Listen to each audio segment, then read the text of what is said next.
Penggunaan kecerdasan buatan atau AI di dunia militer dan persenjataannya yang mematikan, menimbulkan pertanyaan, apakah kecerdasan buatan tersebut akan menjadi sahabat atau musuh bagi manusia?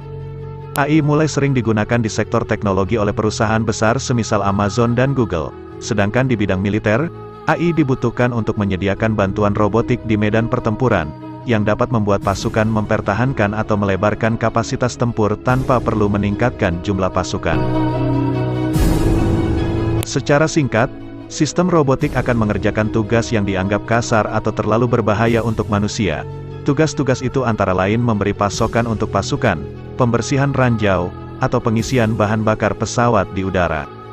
Angkatan Udara AS misalnya, menerbangkan jet tanpa awak sebagai loyal wingman untuk mendampingi jet yang dikemudikan manusia. Jet nirawak itu bertugas untuk melawan musuh, menuntaskan misi, atau membantu pilot dalam misi tempur. Penggunaan AI di militer juga ada di sektor pengumpulan data intelijen. Sebuah drone nirsenjata Global Hawk mampu melaksanakan perintah yang diberikan secara independen tanpa bergantung kepada tautan data yang rentan terhadap musuh.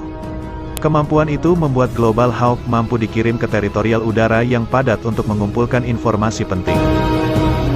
Alhasil, banyak negara kini mengalokasikan lebih banyak uang ke dalam sistem baru yang bisa menerbangkan armada tanpa dikendalikan manusia, seperti drone Dassault Neuron milik Prancis, dan Sukhoi S-70 kepunyaan Rusia. Di sisi lain, AI bahkan sudah pernah mencetak skor lebih tinggi dalam simulasi pertempuran jarak dekat atau dogfight.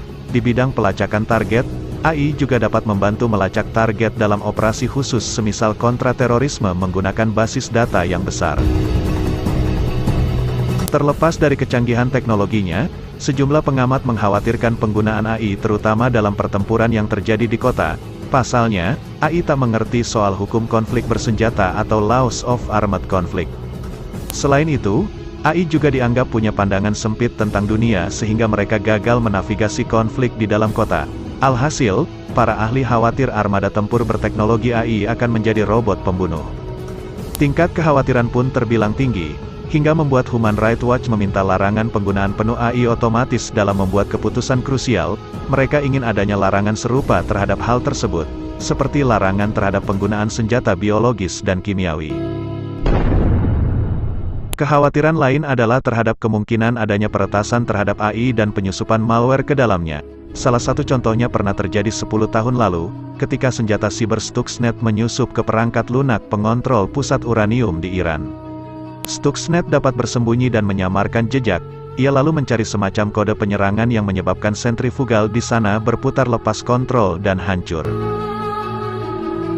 Human Rights Watch pun mendesak pelarangan unit AI yang sepenuhnya otonom, yang mampu membuat keputusan mematikan, menempatkan ranjau, serta meluncurkan senjata kimia dan biologi.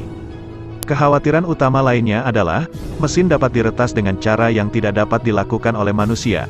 Pasukan manusia bisa saja memberontak dan mengubah kesetiaan mereka, namun, mengubah kesetiaan pasukan hanya dengan menekan tombol adalah potensi yang menakutkan bagi militer. Dan, perangkat lunak juga bisa salah. Bayangkan ketika dalam pertempuran ada tulisan di layar, "Maaf, ada kesalahan sistem," jelas ini sangat mengerikan.